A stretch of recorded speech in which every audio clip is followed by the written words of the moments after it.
Hello, good night. Good night, sir.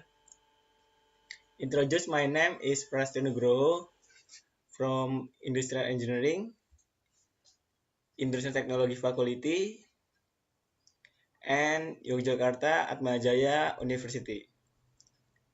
In this video, I want to explain the activities of everyday life by way of answering questions that have been made by lecturers.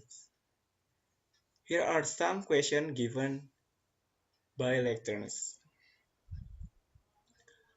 I am an active person at night. I am active in the night in the day because at the time of the three great Inggris, I always play on the day and it makes me active at night or has become a habit until college. Sometimes I feel tired because every night I cannot sleep fast. Usually I sleep over 20 o'clock at night and it makes me feel if wake up less fresh and make me feel lazy to start the day well. Sometimes I also feel good and I if I am active at night because I can use Wi-Fi to do my tasks, play online games, download movie, and watch YouTube as much as much as my friend dormitory to sleep. Although I am active at night, I am also active in the morning. Active in the morning because during the morning I have to go to college and sometimes in the morning I was clothes.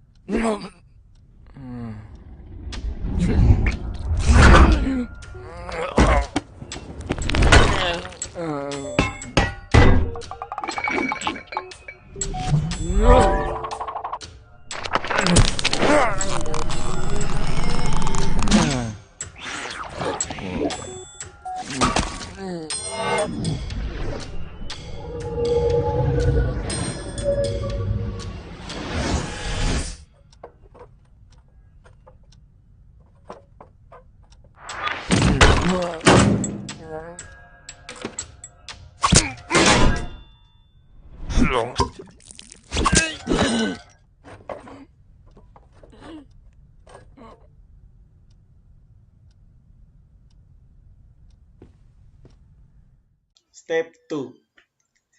The biological clock that I have experienced as a technological faculty student has greatly influenced my lifestyle. Because I am one of the most active people in the industry and tech industry, students have various tasks to do that make me stay up to do it, and sometimes I like to fall asleep during college. So my biological clock affect my life on campus, and sometimes I force myself to sleep faster than usual because I know if my biological clock is harmful to my body. The biological clock that I experienced was very problematic because my college schedule was mostly in the morning or one session, and it made me feel sleepy or sleep deprived, and it caused me to like falling asleep in class during college. It would hurt me if every morning lecture took place. Look like a subtle job for a person who has a biological clock on the day work that there is a curve because it will be more able to focus if the night. But it also depends of the work earned. I also want to change my biological clock to be active in the morning to adjust the job I want. Because if night work is not good, also for health in if it happen continuously. Like the example of a worker in a factory who get a part of work at night and the person will inevitably have to want to work at night. But if the person does have a biological clock of the night, then that person will be happy because it matches his biological clock.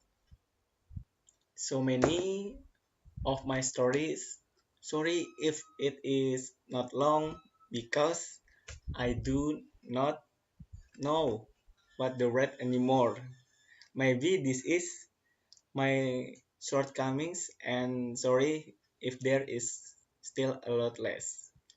Thank you, sir, for giving the text. Thank you. Yeah. Bye.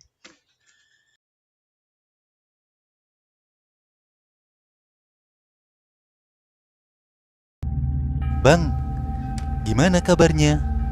Sekampung kan heboh berita tentang abang yang bonceng kuntilanak. Iya bro, sebagai ojek aku jadi trauma gara-gara kejadian malam itu. Gimana ceritanya bang? Begini, malam itu pas malam Jumat Kliwon, aku pergi melewati jalan yang menuju kuburan.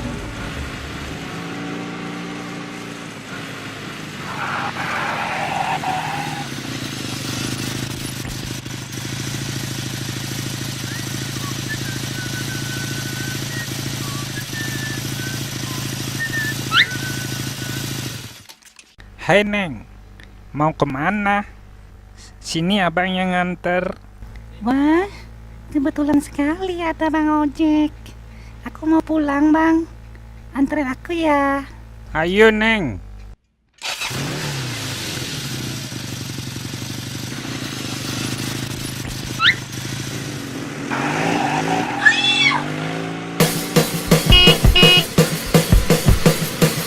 Iya, Bang. Pelan-pelan dikit kenapa sih? Emang mau nyanyiin Bang Rosi? Bikin copot jantungnya aja.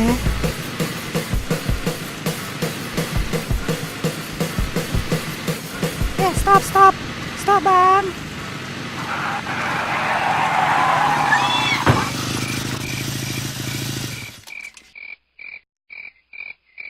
Kok turun di sini? Rumahnya sebelah mana, Neng? Tuh, di situ. Di sebelah pohon bambu, Bang. Nih, ongkosnya. Wow, banyak amat. Abang nggak punya kembaliannya, Neng. Ya, kembaliannya buat abang aja. Pakai beli kerupuk. Dah. Hah? Daun? Kenapa bisa berubah jadi daun? Neng? Neng? Neng?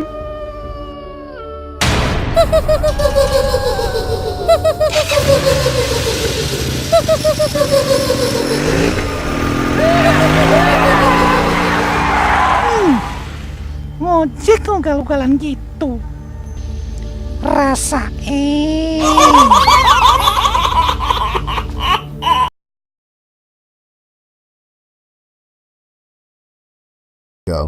I was called in to do the night shift, 10 p.m. to 4 a.m. at 7-Eleven, since somebody called out.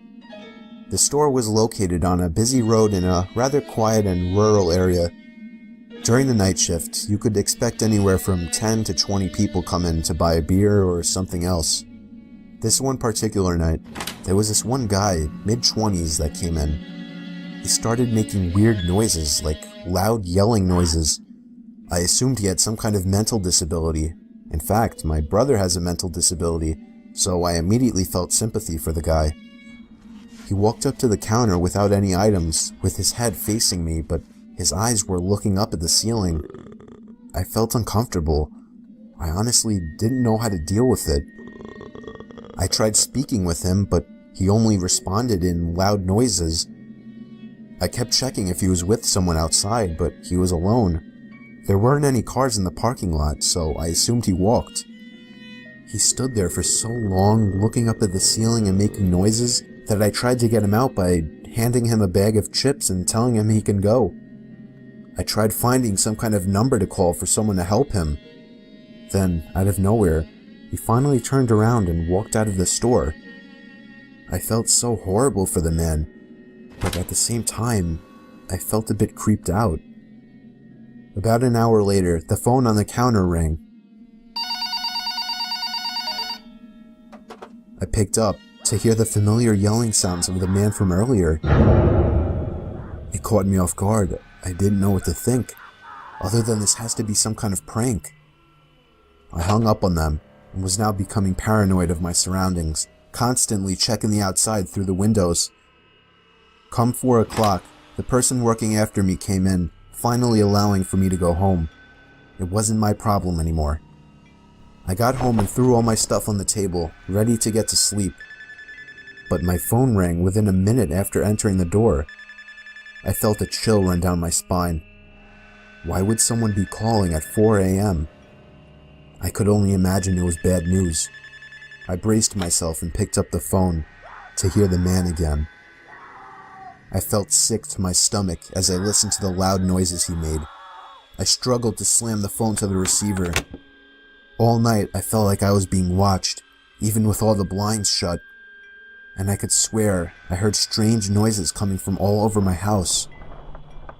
I refused to get any sleep until the sun came up. Weeks passed and I had forgotten about the incident, until one day, when going into the basement for the first time in a while, I found that papers had been scattered all over the floor, and when I went into the basement closet, I found writing on the walls. 7-Eleven had been written in Sharpie on the wall, along with the address to the 7-Eleven I worked at and my house address. The most disturbing part, I also found various kitchen knives along with a large pocket knife sitting in the closet.